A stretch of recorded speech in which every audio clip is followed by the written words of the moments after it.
Hey there, this is Emma from Emma Hearts Paper. Thanks for joining me to create this pyramid card. We're going to need 3 4x4 pieces of cardstock and 2 3 7/8 by 3 7/8 pieces of pattern paper. So the first thing is to score each of these 4x4 pieces of cardstock diagonally right down the center.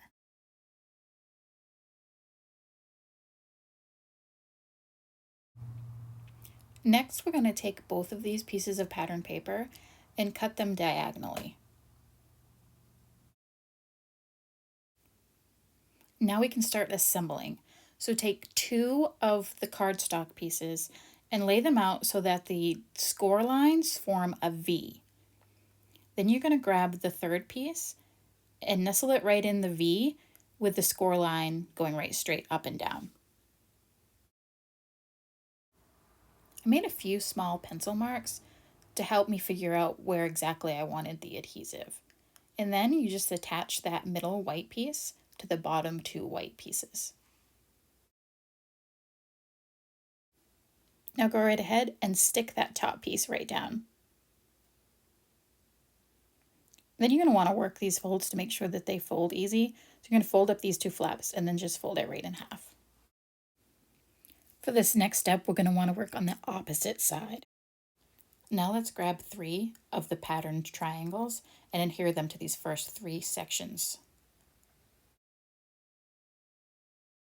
To hold the pyramid shape, we can use Velcro dots so that this card can be laid down flat and then folded back up again. So place the dot in the top corner and then make sure when you're folding the triangle goes tight into that fold and then adhere the other Velcro dot. So here's what our card looks like all folded up, and then you can unfold it and this is how it would slide in an envelope. And that first triangle will be the front of your card. You can either leave the inside blank or you could go ahead and decorate it. I used the 4th pattern triangle and just stamped Happy Mother's Day and attached that to the inside.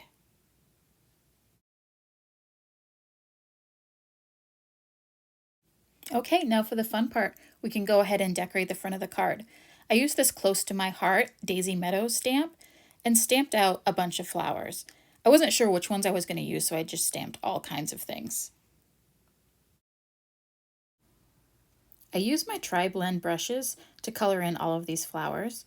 I really like these markers because they have 3 shades of the same color right in one marker, so it makes it really easy to shade and blend. So I always start coloring everything with the lightest color marker, and then I go in with the darkest and add my shading and kind of outline some things.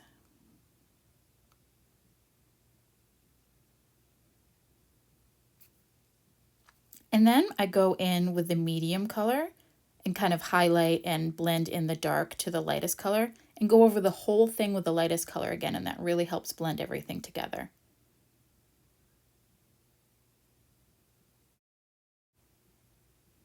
I use my tri-blend bullet tip to color in the middle of the flowers.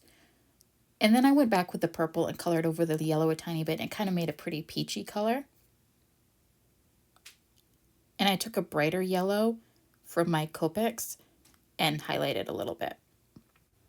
I'm going to color my leaves the same way, color the whole thing with the lightest color, shade and outline with the darkest color, blend with the medium color, and then go over the whole thing with the lightest color to blend everything together. I noticed I went out of the lines a tiny bit, so I used my colorless marker to kind of act as an eraser.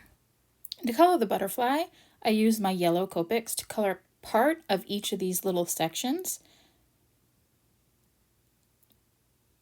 And then I used an orange to color the top part of each of the sections.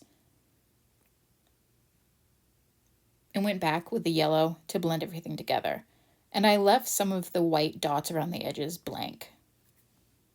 These were die cut using the Close to My Heart thin cuts that coordinate with this stamp set. I played around quite a bit with where I wanted to place each of the flowers and leaves and finally settled on a layout, so I was ready to start assembling. So I adhered this flower directly onto the back of the large one, and I used a lot of 3D pop dots to give some dimension to the front of the card. Now the big thing you want to pay attention to here is where you place your adhesive, because you want to make sure that you're able to fold this card. So you don't want to glue anything to one of the panels that's going to be folded.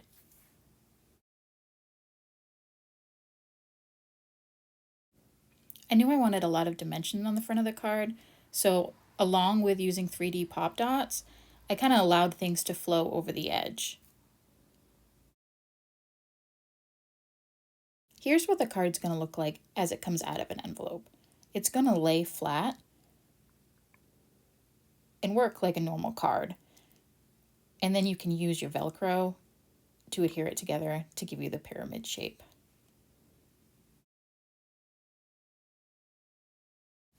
I realized I went overboard with my flowers on the front and covered the entire blue pattern piece. So I went and grabbed a scrap piece of paper, and I'm going to just attach it to this white piece here so I can bring some of that blue back into the front of the card. And here's our finished creation. Thanks so much for stopping by my YouTube channel. I can also be found at emmahartspaper.com and on Instagram at emmahartspaper.